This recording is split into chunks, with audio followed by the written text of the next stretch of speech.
This time on Graveyard Carz, Alyssa and Dougie finish building out the 440 engine for the 1968 GTX, currently in assembly. That's good. That's good. Okay. And Alyssa and Mark begin one of the most difficult decal applications, a white billboard for the 1970 Cuda Convertible, raising the question, will Alyssa be able to put it on successfully? What we got to do is get it where it'll at least stay on its own for right now. The unburied dead. The unburied dead are coming back to life. Are coming back to life. Self-proclaimed Mopar master Mark Warman and his protege painter Will Scott get paid to bring Mopar muscle cars back from the dead. They work with Mark's daughter Alyssa and his cousin Dougie. They're willing to travel anywhere to retrieve a customer's car, detailing how it lived its life and how it died. After that, they bring it back to make it look just like it did the day it was born.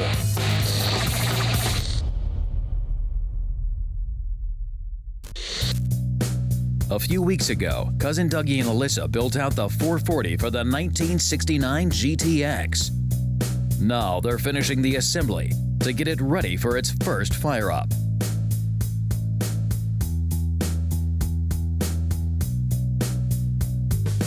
Alyssa and I got the engine back from paint after assembling the bottom end of the engine, and so now what we want to do is finish building out the top of the engine, the carburetor, the plug wires, pulleys, belts, and first thing we're going to do is put the transmission on. And so this 1969 440 engine is for a GTX.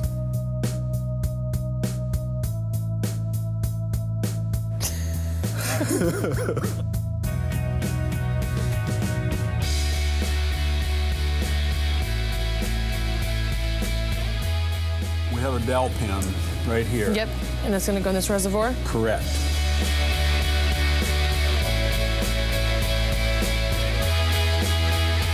Watch your fingers. Powerful. There it is. Great.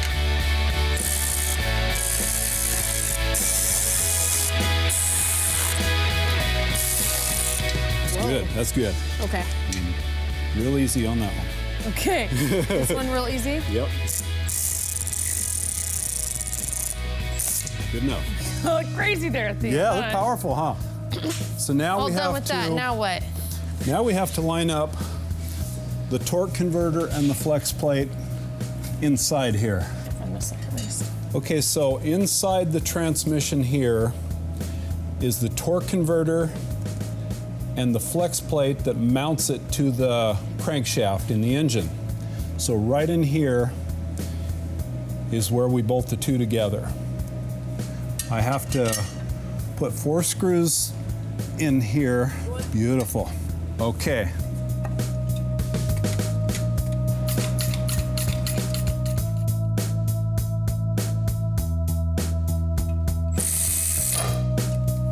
Nice. Okay, that feels good. So that's about it for our transmission installation. Awesome. Yeah. Can we take it off this thing? Uh-huh.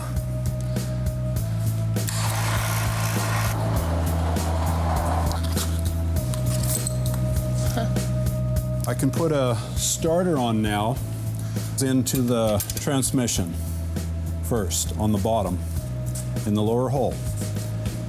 You want to grab me a starter? Yeah. On the left there? Ooh. Very nice. Yeah.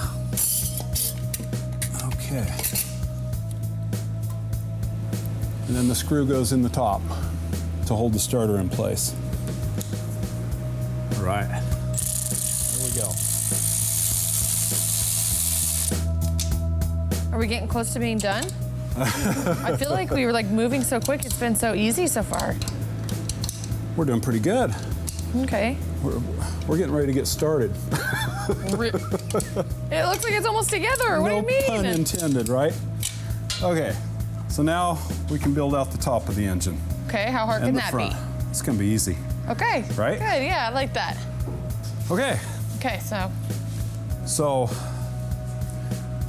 we have our pulleys. We have a couple of water nipples that go in here on the water pump that have to go in, and then the upper radiator hose has to go on. And then we'll build out the rest. okay, well that's easy. Couple pulleys, hose, Yeah. wham bam, thank you ma'am. We're on with our day. Ready? That's right. But we just need to get this set, so. It's moving quick though, at least. Yeah. My dad's out here, it's like, oh my gosh, it takes forever to get anything done with my dad. Really? He's gotta tell a story, then he's gonna do a stupid dance, then he's gotta do something else. He's gotta take time to insult somebody, then we might get something done. Day's over at that point. Exactly, but it's exhausting to get to that point. It'll only be like an hour and you're like, oh my gosh, I have no more energy left for the day. Just worked an hour with my dad. I like to put this hose on here Yep. because when we put the air compressor on for the air conditioning, it's almost impossible to get to this clamp right here. Oh. Okay, we started with the transmission, put on the starter, and we've put the fuel vapor separator on, some of the fittings on the front of the water pump, and the choke stove for the choke on the carburetor. So now we're going to put on the carburetor, and then we'll do the distributor and the plug wires. Sounds good. Yeah.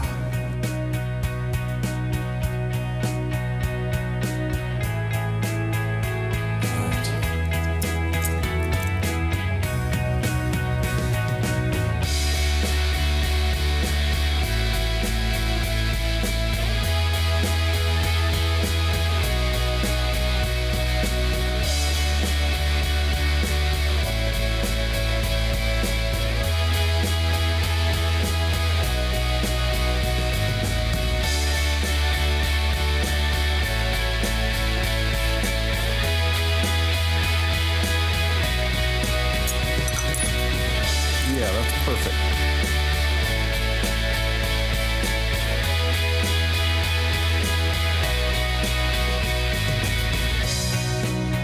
Okay.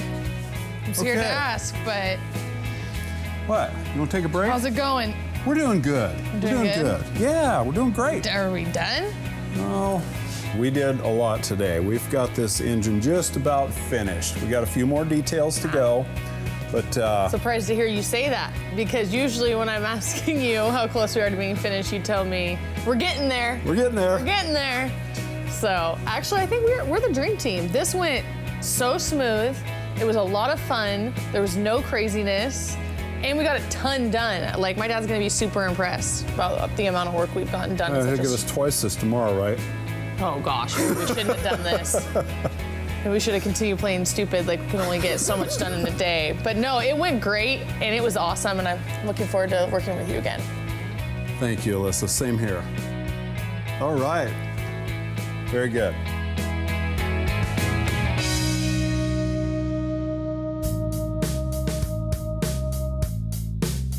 I'm getting ready to install the Billboard graphics on our 1971 Plymouth Cuda convertible. I have Alyssa working with me, and the main reason why is last time we had our Phantom Cuda here. I allowed Will, the big mouth who says he can do everything, and Alyssa, who agrees with him, is the partner in crime who stole my car. They decided that they could put the decals on, so I let them. They never got it off the table. Why? Because they didn't read the instructions or listen to me the first time I talked to them about not getting the backing paper wet. So she is going to learn today the correct way to install a Billboard graphic. I've said it many, many times that this is one of the most difficult graphics.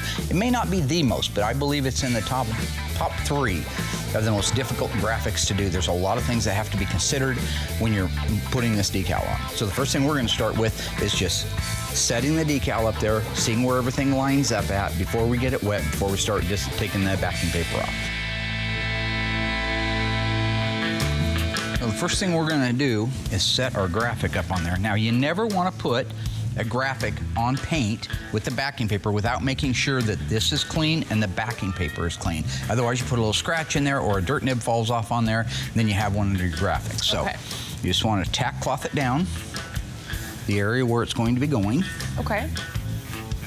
Okay, we're gonna set it up there and get an idea about what we like the looks of. Okay, so what are you looking at right now? Top? See how much reveal we have right here? Mm-hmm. And see how you have hardly any reveal over there between the wheel opening? Yeah. So if you move it forward, you see now we're starting to get that nice reveal where it's real even along there. It might need to go up just a hair. Yeah. Oh. That's okay, it's slick. And then you got the nice reveal around there.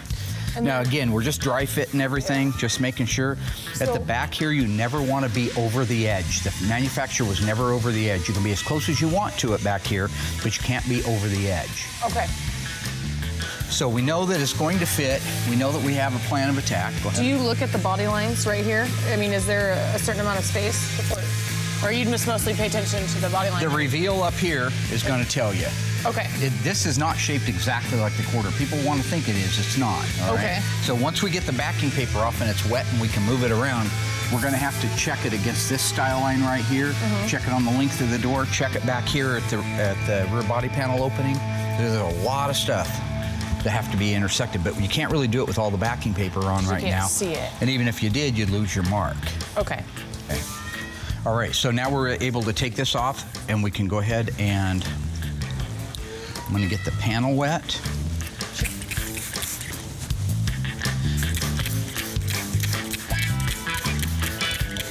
Okay.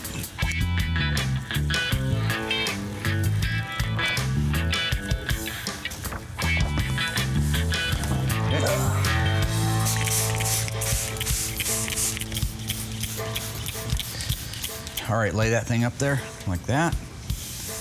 What we got to do is get it where it'll at least stay on its own for right now. We've got a nice starting point just to kind of squeegee with our hand. Make sure that it wants to stay where it wants to stay. Right there is about my front to back. So I need to go up, bring yours down right there. Now let's look at our reveal here. We got to keep it too. We need to come back just a little bit, right to there. And we're gonna set the center of this thing, right there. That's one nice pass, just like that. And then down. Okay. So the middle of the field is now squeegeed out.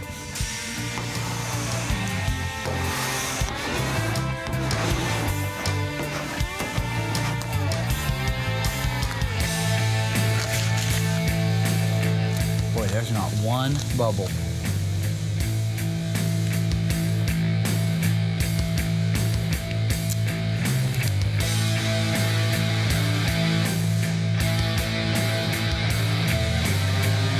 While Mark and Alyssa finish up the driver's side billboard, Cousin Dougie heads outside to pressure wash the rear end assembly for the 1969 GTX.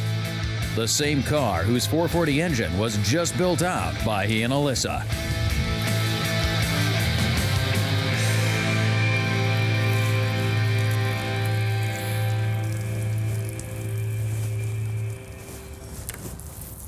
Try to get all the grease off of it that we can for sandblasting.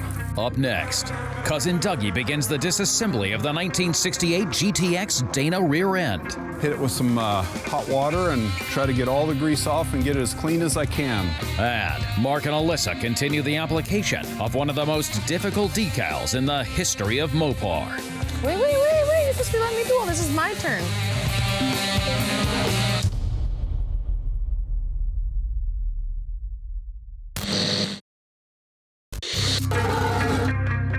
In the graveyard, awaiting its restoration, is a car that once you turn it on, is like lighting a fuse. This beautiful single-owner 1968 GTX with a 4-speed and the standard option 440 Super Commando is only one of 9,771 ever built. The 1968 GTX also came standard with bright dual exhaust, heavy-duty suspension, oversized brakes, a 150 mile per hour speedometer, dual air scoops, doors, and redline tires. This is also one of the most documented corpses in graveyard cars history. We have the original window sticker, the delivery acknowledgement, the sales tag, the broadcast sheet, and original pictures of the car, making this 1968 GTX our corpse of the week.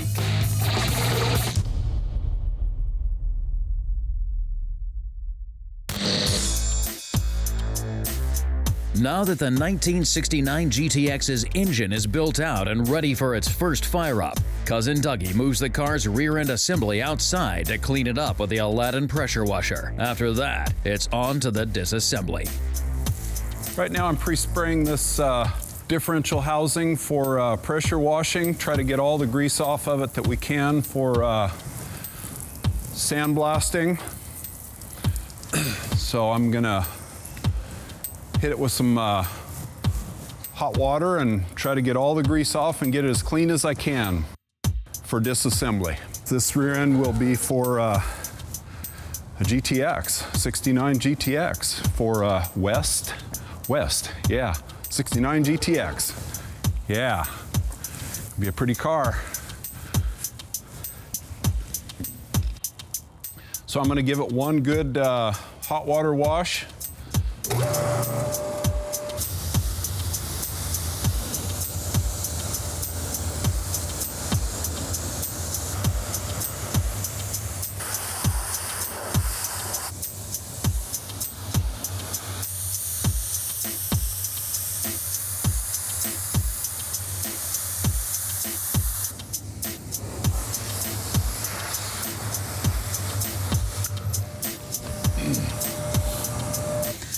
So now we got our quarter on, all we got left is our door. Now this one, you got to intersect this line and this line. They got to match, yeah, so that's stressful. Wait, you're supposed to be letting me do all this. Is my turn. It's my time to shine. I was just wiping it down. Okay, all righty. My hands are a little sticky from that cloth, is that okay? Yes, that's honey. They put honey on these.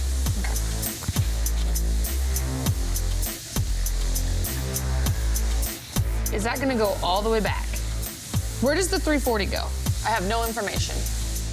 Well, for you think about it, you want this to wrap around the edge some, right? So if you look underneath it, they're lined up, right? Mm-hmm. So what's that do down there? Oh, they're pretty close to lined up.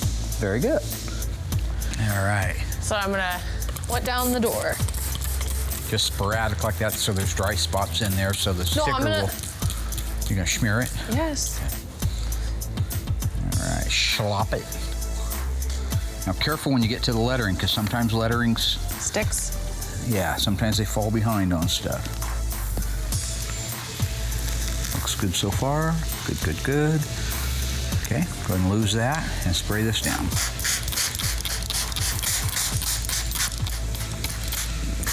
Is that good? Okay, this thing has a lot of road tar all over it. Can you see it? So, and I found some nice markings. Yeah, so after we get it all clean, probably one more washing, then we'll start disassembly on it. So yeah, I want to show Mark the markings on this before I finish it up. Okay, so there's a good start on that for Mr. West, 69 GTX. Okay. Right. And this side? Flism flasm, said the flazoo, E-I-E-I-O.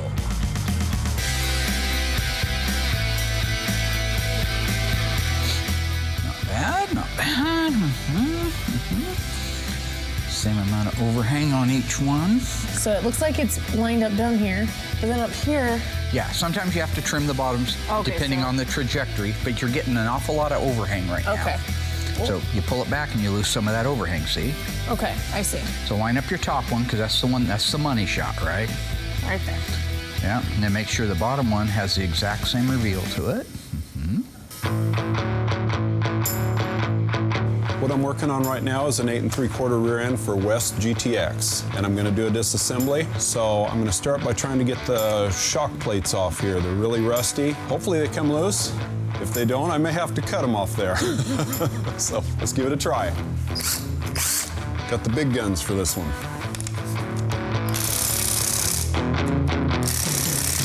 No luck. I was afraid of that. Okay, we may have to cut those off. We'll try this side real quick. No luck. Really rusty.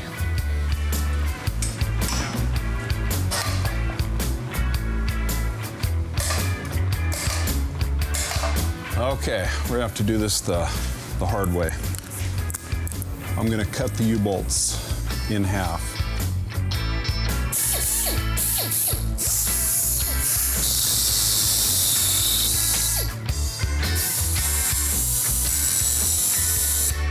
Now when I cut through that, it's gonna pop loose. It's under a lot of pressure. So this thing could fall. Nice. Okay, that wasn't too bad at all. All right.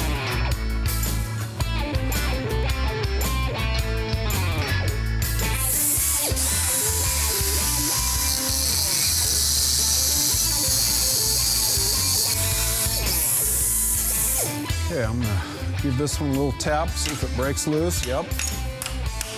Okay. All right. So we got 2 leaf springs off. In this case, it was okay to cut these U-bolts because we're gonna replace them anyway. So now I'm gonna remove the hydraulic brake lines from the top of the housing. I'm using a flare nut wrench. So anyway, it's a brake line wrench. Keeps you from stripping these out because they're gonna be really rusty like everything else was.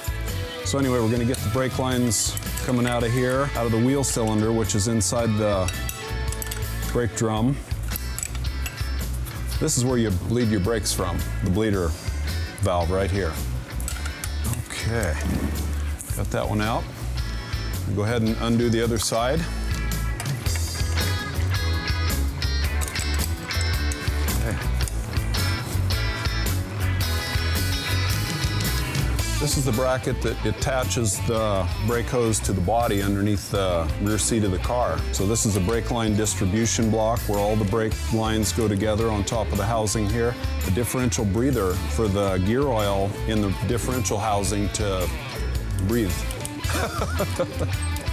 Okay, so there's little metal tabs here that hold the brake lines in place, and you'll have to bend them open a little bit to get the brake line out. So here's the entire rear brake assembly for the axle housing. Had a little bit of brake fluid in it. So now we can pull the drums off and proceed to pull the brakes and the axles out. Wasn't too bad. So here's our brakes in here. So I'm gonna go ahead and get the brakes loose.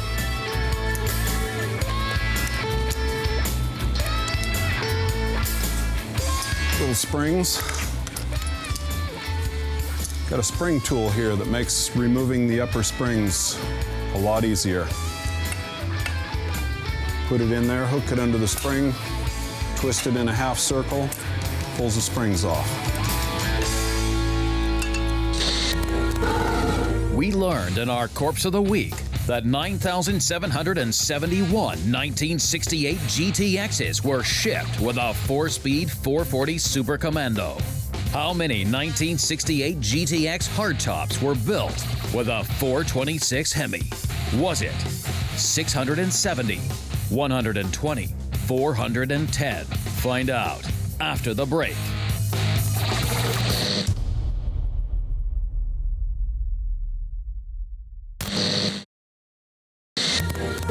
Our Corpse of the Week, we learned that Plymouth shipped 9,671 1968 GTX 4-speed Super Commandos. Then we asked you how many 1968 GTX hardtops were shipped with a 426 Hemi.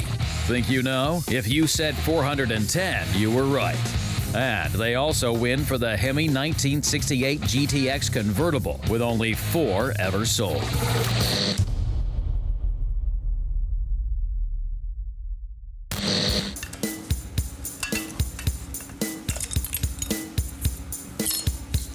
Pull them out of the wheel cylinder, drop them down. Then you have to unhook the park brake cable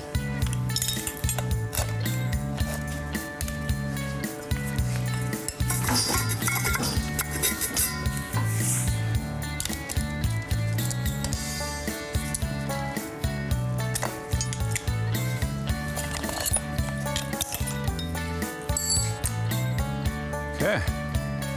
So now to get the axles out, there is one hole in the axle that's bigger than the other two. And that's where you run your socket through to take the 5 nuts off that hold the axle in place. You'll have to rotate the axle to every one of the 5 nuts to take them off through the one large hole. Now this one here on the passenger side has a lock tab on it to hold the adjusting ring, which adjusts the bearings tight.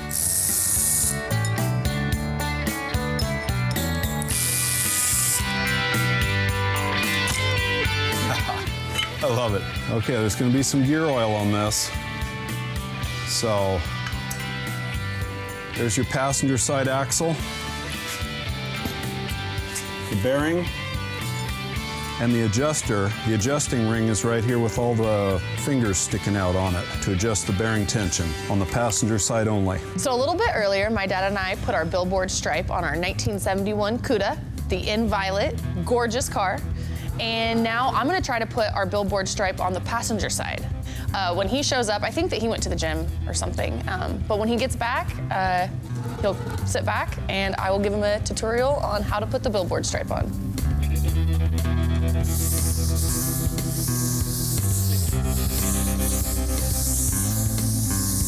All right, so that looks pretty good. First, I'm gonna go around to the other side of the car and just look, actually, I'm gonna put this down.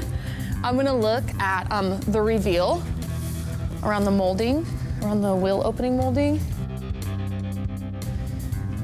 Okay, so right now I'm just looking at the driver's side quarter panel and looking at where the reveal is all the way around the wheel opening moldings, how far it is from the back. Just kind of reminding myself before I dry fit the passenger side.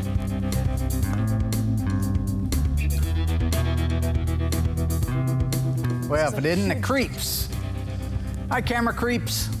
Dad! Creeping on everybody. You came at the perfect time. Will you help me Why are hold you this? doing that car without the ice tray, the ice man, the ice biscuit, ice shavings, vanilla ice, ice baby, Ice Age, the movie? Why are you working on this? Okay, so I'm trying to dry fit this Why weren't side. you here an hour and a half ago and I would have been here to help you? So let me catch you up. Okay. So far, I've tack cloth panel and also the decal. And now I'm trying to dry fit it because I want to see. But it's actually more difficult because it's so huge. So I'm glad you came at the perfect time so you can help me hold it. 426 crate. I'm the first person to receive one of these tumblers, the very first person. And I'm also the very first Dad, nobody cares. Nope, Well, I think they do care. don't think they do. Okay, where do you want it? Yeah, good? that's great, Dad. That's great. How much reveal do you have here? This is what counts. The rest of it has to go where it has to go. So how much reveal do you have there? Ooh. You've heard me run through my repertoire. I'm looking for other ice things, not the camera boys. But you at home, like ice shavings, ice pops, Should I tape this? icicle, ice maneuver, ice baby, iceberg. See, I just had that one. So should I There's tape power this? in numbers. What are you talking about? I don't know. I've been third I don't cup of know. coffee. I have no idea who the hell I am anymore.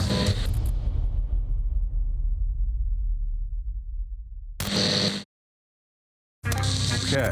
Coming up, Dougie completes the disassembly and restoration of the 1968 GTX Dana rear end. Oh, nice. Here's your driver's side axle, wheel bearing, retainer plate. And Alyssa proves once and for all that the apple fell a little closer to the tree than Mark initially thought. Look at that!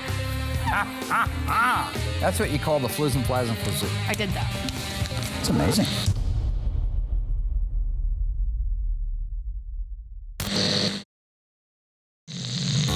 Okay. Got lucky the first time. Oh, nice. Here's your driver's side axle, wheel bearing, retainer plate. Pull your backing plate off. We're gonna save the backing plates. Looks like they had some anti-seize all over these places where the brakes move in and out so they don't rust up too bad.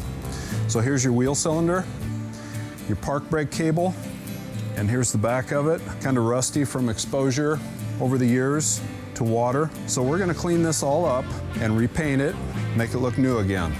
We'll replace the brake cables, the park brake cables, So now I'm going to undo all the bolts that hold the third member in place, or pumpkin, as some people like to call them.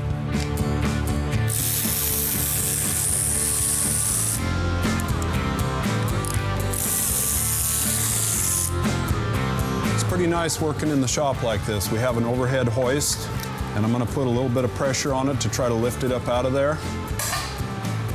May have to tap on it with a hammer and a chisel a little bit.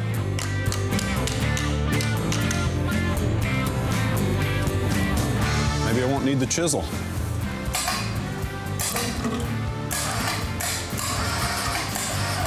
So there's the third member with the gears. So we're going to clean this up and try to salvage this one. We're going to take our axle housing here and we're going to clean it all up to restore it to new condition. So I'm going to let this just hang in here and drain out for a while. So I got a lot of work to do to clean this up and get it ready to put back together. So you're looking good there, but you're looking bad here, right? You got too much reveal, so now we got to go up and match that one. Now how are we looking down there? Now we slid back a little, didn't we? So we're going to want to slide forward a little bit like that.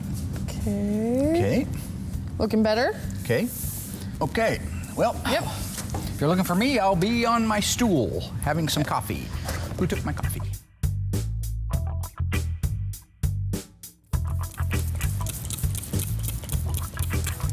Why are you shooting it from 1,000 feet away? Well, the closer you are, the more kickback you're gonna get. No, why don't you make it into more of a fan? Like that? Yep.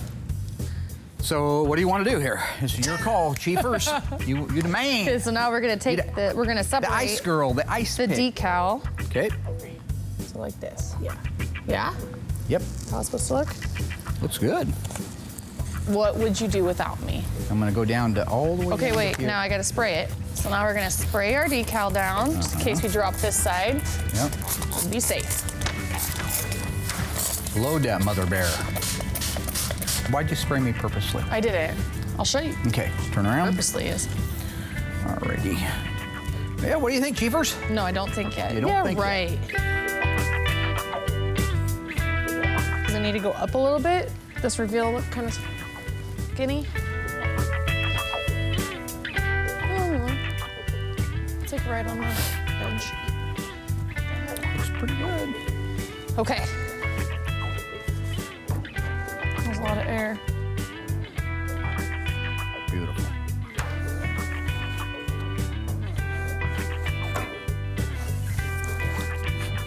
Learning. Fruit of my loin. We learned that the 1968 GTX came standard with a plethora of rich features. Also, we learned that Plymouth made 9,771 4-speeds with a standard 440 Super Commando and 410 with a 426 Hemi. True or false? It would have cost you $800 to option the 426 Hemi in 1968. Think you know? Find out after the break.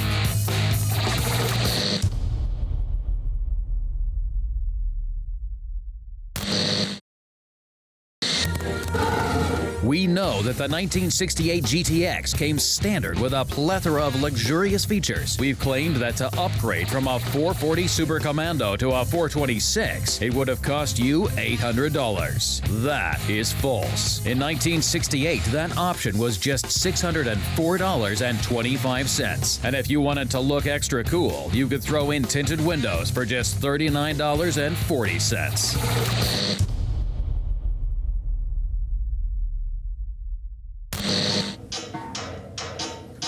Walk the light across it and look for any bubbles. Usually you'll get them on the edges where it didn't get patted down all the way, or squeeze you down all the way. Keep the paper as close to the panel as possible.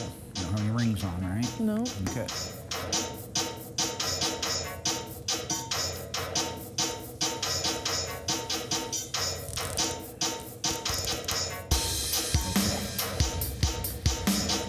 I'm really impressed. Hey, it looks good. It does. That's crazy. Wow, good job. All right, well, we ain't out of the woods. We got to get this thing laid down. Doing a good job. Actually, there's only like 2 or 3 little air bubbles in it, which I usually get those too. It happens. So I'm actually shocked. She did real good. That's great, because that means I won't have to do them forever.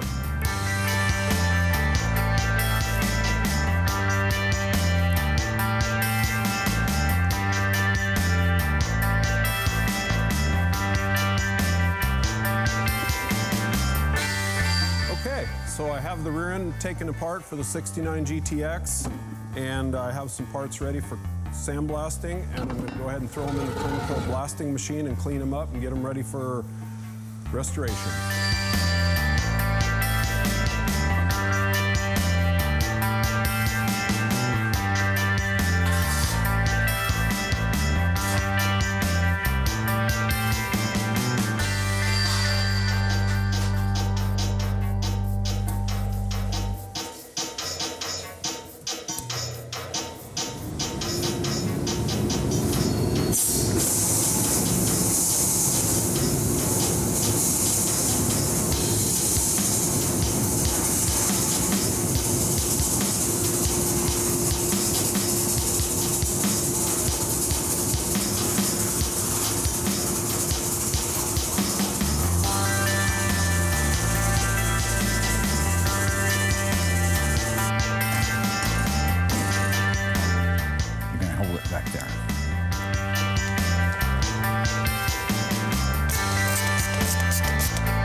Going there, Mare? Okay, so we're going around the letters. This is where I'm kind of nervous. This is where These are not easy to do. Like to get weird.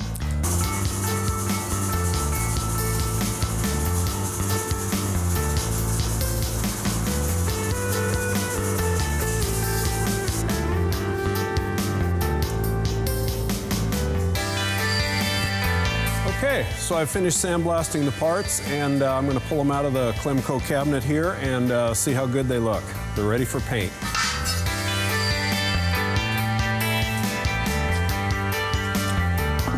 Very good. They clean up really nice.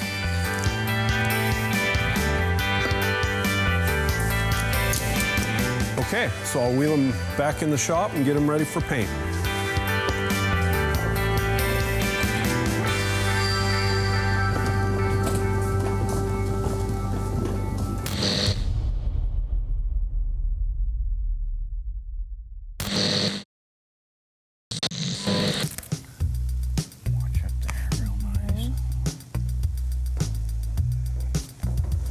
I thought I saw something bad, but I don't think it is. I think we're okay.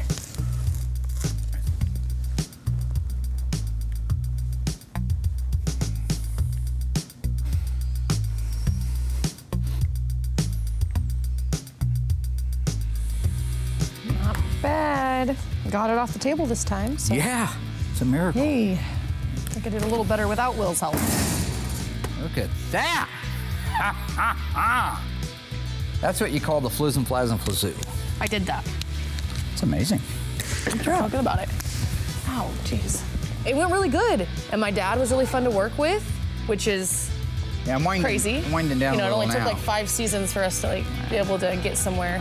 You just But sort of we did understand it. my And humor it was now. fun. A lot of my comedy I steal from other people, so that's why it sounds vaguely familiar. And I'm like leaving today on cloud 9, knowing that I was able to do this, and Will's been painting for like 30 years and he can't do this. 50 so years and he still can't do it. He's like 39, so I don't know how that one works. Well, but whatever. Dog it's years. great. It feels good. Like I had a good day. I accomplished You feel something. good? I didn't Feel- mess up, That's and you awesome. know, I'm gonna come back tomorrow, the man. What? So Well, I don't know what that is. But I don't care. It's all okay in this world. that has been fun. I love you. Okay, I love you too. This is good for you.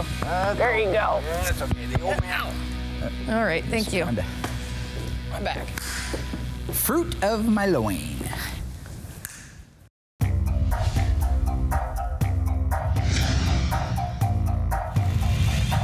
The 1968 GTX 440 engine is on the engine run stand, ready to be fired up for the first time. We are in park on the transmission, that's true, right? Okay, so all we need is that coil light on, I believe at this point, and I have total faith in you and my daughter, fruit of my loin, that you put this engine together correctly and it shall start. Okay, Shalom Aleichem, pass me a loaf of bread.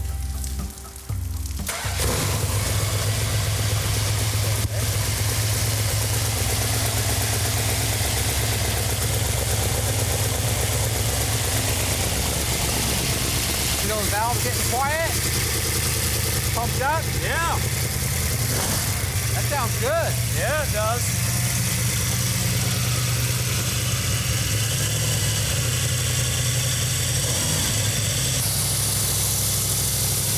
Always take my own video.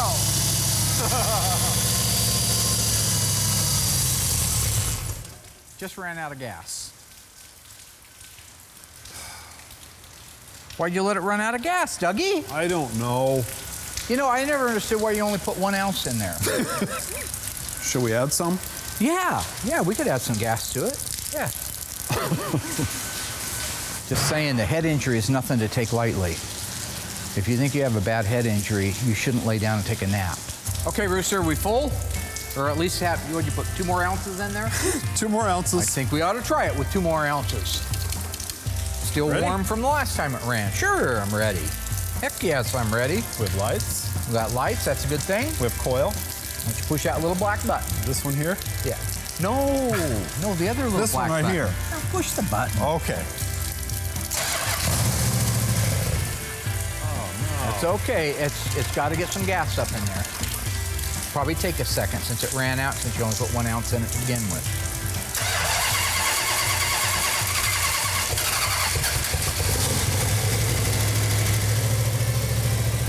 Beautiful. Now back to where I was. No leak. Oil pressure. Good oil pressure. Nice oil pressure. Look at that. Running good. Yeah. Sounds nice.